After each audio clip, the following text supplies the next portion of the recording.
What's going on, 49er faithful, 49er fam, 49er gang? It's your boy Dion back here with another video. Once again, definitely please hit that like button, hit that subscribe button so you can keep yourself up to date on any and everything San Francisco 49ers.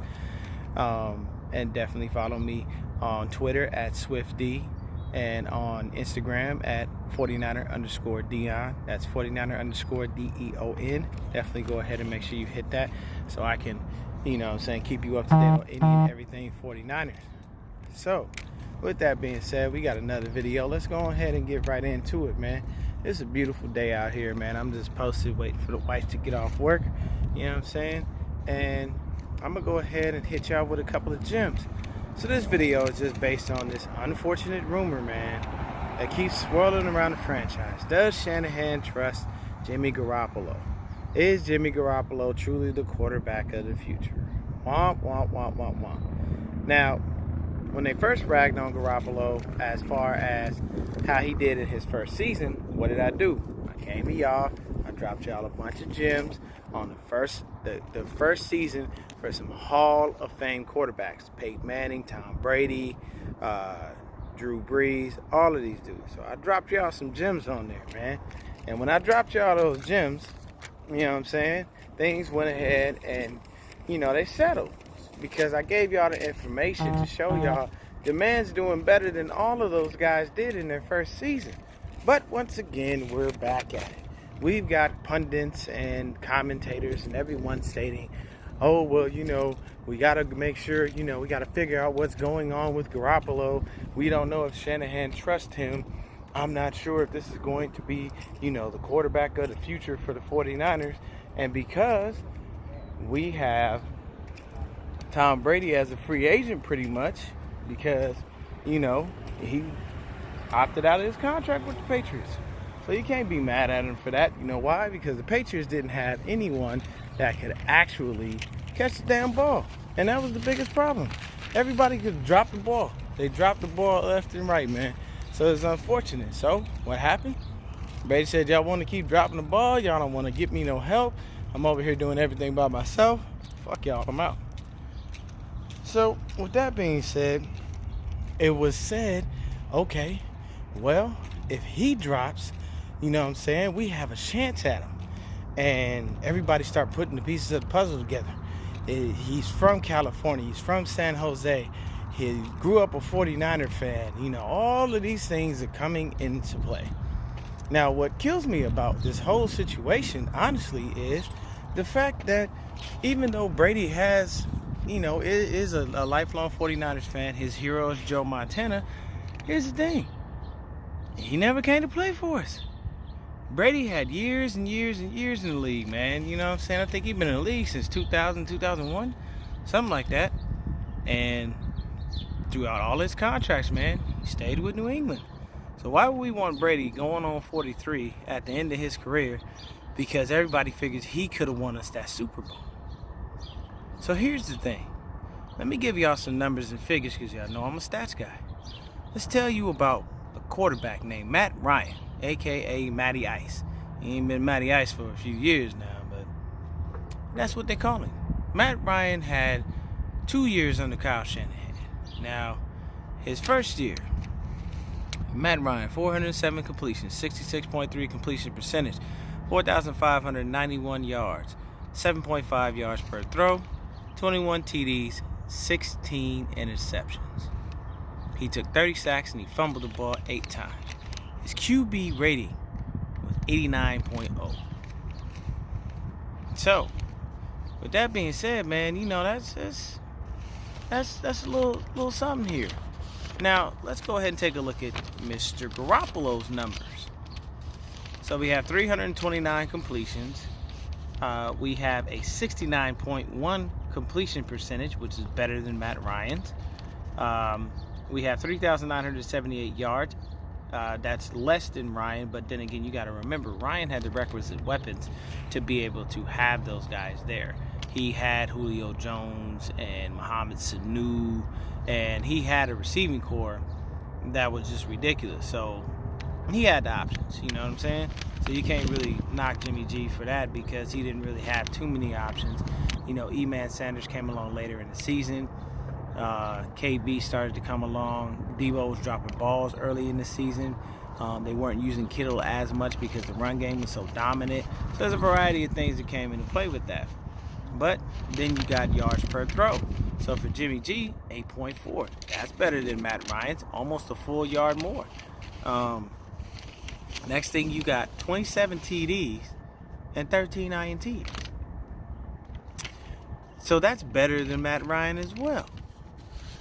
And now he did take 36 sacks, and he only had 5 fumbles. So he had 3 less fumbles, and he took 6 more sacks.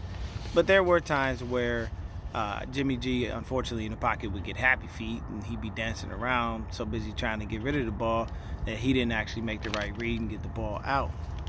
But the other thing here is that Jimmy G's quarterback rating was better than Matt Ryan's. It was 102.0. So think about that for a second, ladies and gentlemen. 102.0 on his quarterback rating versus 89.0. So by all accounts, Jimmy has done great in this system. I'm so sorry. So all y'all people talking about Tom Brady would be better, he'd be this, he'd be that. I don't know what y'all talking about, man. Tom Brady had 373 completions. He had a 60.8 completion percentage. That's bad. That's worse than Garoppolo's. He had 4,057 yards. Not much more yardage than Jimmy. 6.6 yards per throw. Lower than Jimmy. 24 TDs, 8 interceptions. Less TDs, but he had less interceptions. And he took 27 sacks and only had 3 fumbles. But his quarterback rating was 88. So, y'all mean to tell me, y'all want me to go to a quarterback who has a worse quarterback rating, doesn't have as high of a completion percentage, possibly due to, of course, people dropping the ball, and a guy that actually didn't have as many TDs as my current quarterback? What are we doing here, people? What's really going on? This doesn't make sense. So I'm gonna go from good to worse. Tom Brady is on the back end of his career, people. We don't need him. We don't want him. You guys have to get this through y'all heads that there's no reason for him to be on the squad. You know what I'm saying? We built a team brick by brick. We built a rapport with the people we got in the building. We are literally trying to keep everybody, and we know we don't have the money to do so. In my previous video, I told y'all about all the people that we tendered. We tendered 5 players. All of those players that I named in my previous video were all significant players throughout the year. They did their jobs when they needed to. So what's confusing to me is how everybody wants to run and go get Tom Brady because he's the GOAT, because he's got 6 rings and all this other crap. Y'all forget Tom Brady done lost 3 Super Bowls? That's what I'm trying to tell you. Tom Brady has lost 3 Super Bowls. He went to 9. He's only won 6. Now, get that 6 out of 9 is damn good odds. I give you that. But at the end of the day, he's not going to lead us into the future. So we're going to have Tom on a 1 to 2 year rental. And Tom doesn't have the athleticism to go ahead and do the things that Kyle Shanahan likes to do. You see how many bootlegs Jimmy runs? You see how much motion there is? All of the things that need to be done. Tom Brady's at the end of his career. He is not going to be that guy. He's not going to be able to do all of those things. He doesn't have the mobility. He never had mobility. Tom Brady ain't never been a mobile quarterback. He about as bad as Peyton Manning. These dudes don't run. Brady will run if he is forced to, but he won't run because he can. He runs because he's forced to. That first down I think he got when they were playing in the playoffs, he yelled, yeah, just throwing his hand out there. That's probably the longest run he had in his career. And that's because it was just a gaping hole wide open.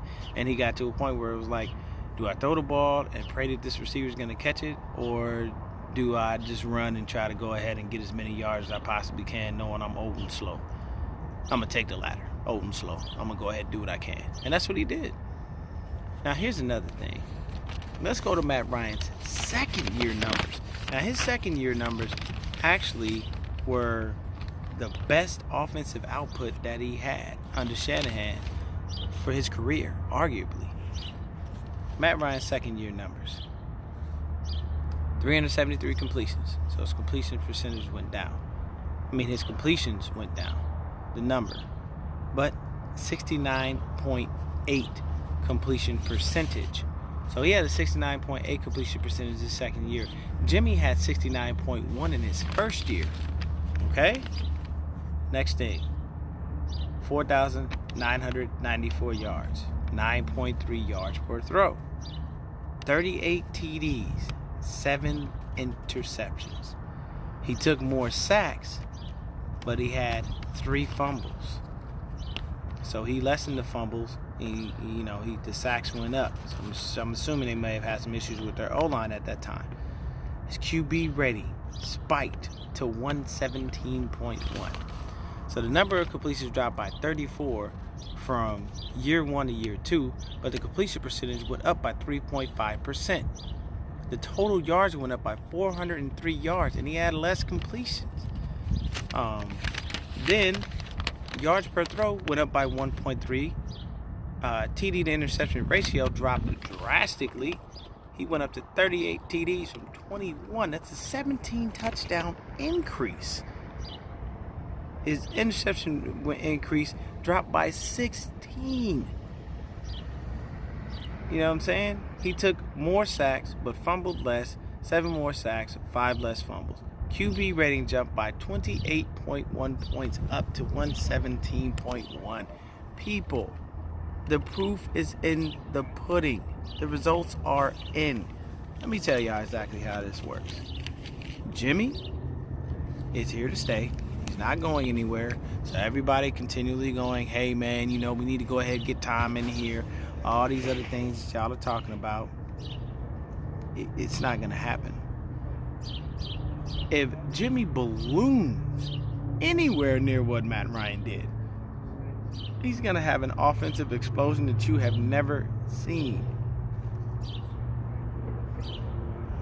Y'all have to understand, if the man put up the numbers better than Matt Ryan in his first year in the system, and he played a full year, and you have the same host of people coming back. Your line is the same. The people protecting you are the same. The changes aren't different. You got to remember one thing. When you have a squad and you have a team, you know what happens? If you keep the same people around, it allows you to become greater. You know why? Because those people don't change. So it's not different. When Ben Garland came in for Weston Richburg, it was seamless. You know why? Richburg wasn't there during the preseason. So what did Jimmy do? He created a rapport with Ben Garland. So the handoff from the center to the QB is definitely vital. It's detrimental. Because if you fuck that up, that creates fumbles. But it was almost a seamless transition, people. Daniel Brunskill coming in playing guard. Justice School couldn't handle. I forgot who he couldn't handle that game. They sat him down. They said, look, Brunskill, get your ass in there, left tackle. For the rest of the game, everything was solid. And it wasn't that we didn't have faith in Justice School. It was just the fact he was getting beat. And you're going to go ahead and put the people in there that you trust to be able to help you win. And that's what you want at all times. You want the best of the best, and you want people that are going to help you win. And if somebody's struggling, you understand their struggles, you work with them in practice, but if you can continue, if you can win that game and you have a chance to win that game, then what do? You go ahead, you take your ass over there, and you put the right person on the field, and you win the game. You go get the dub. That's what it's all about. So, with that being said, people, it's very, very, very simple. We are on our path back to the Super Bowl. There is no hangover for us.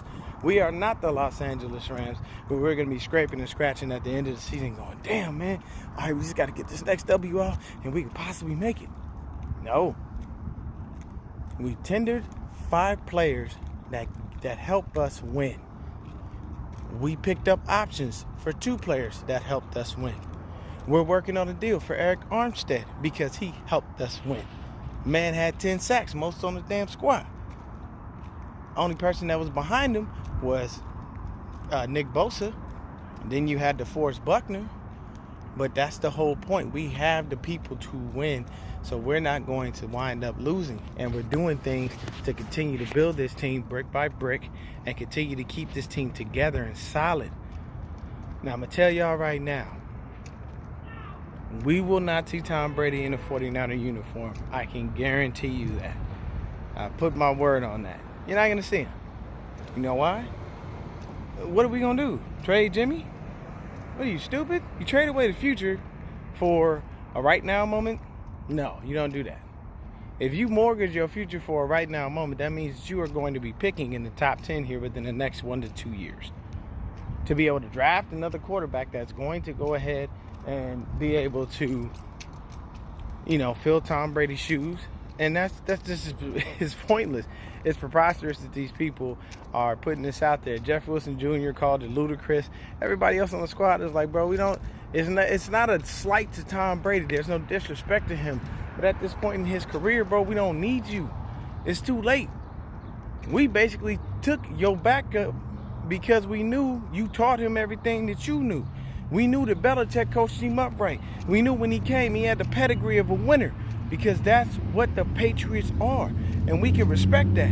But in the same token and in the same breath, we still don't want an old quarterback on the end of his career. We don't have time for that shit. We want a quarterback that's here, that's gonna be here, and that's gonna stay here. We got Jimmy for dirt cheap, baby. And if this CBA gets approved, we'll be able to give him, an extra couple million here and there. But he got to get that Super Bowl before we go ahead and start paying him that ridiculous money. We signed him before all these players start pushing this bullshit of, let me get my 40, 50, 60, 70, 80, 90 million. Where they're trying to suck up pretty much all the cap space, and you can't sign nobody. But what we're doing is we're planning for the future so far ahead and so far in advance that we don't have to worry about these things. I'll tell you right now, George Kittle will become the highest paid tight end in the league because he's that damn good and he's worth every penny. DeForest Buckner will be re-signed. The only thing we need after that is just depth pieces. That's it. So I'll tell you this. For free agency, probably not going to be very active because we won't have the money to do it. Our money's going to wind up getting tied up in these people that we're trying to keep. So, do I knock us for free agency this year? Nah, because we got the pieces of the puzzle, so we good. I'm not worried about that. Now, in the draft, that's where we're going to have to make our money.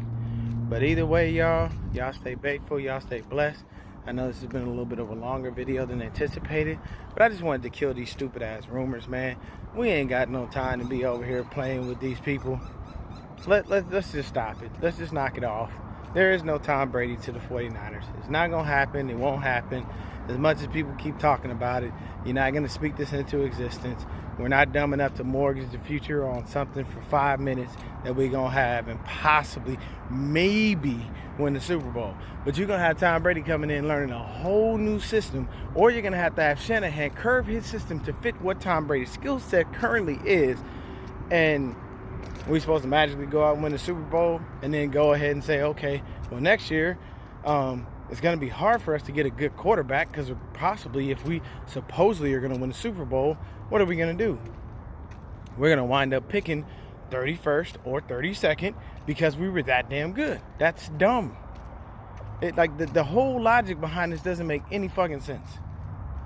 But y'all stay faithful, y'all stay blessed. I'll be back with more videos. I'm going to keep giving y'all more content. I appreciate y'all for watching my channel. I'm sorry for the long layoff. I was just waiting for more newsworthy stuff to come through. And believe you me, man, we got lots more to get into. Peace.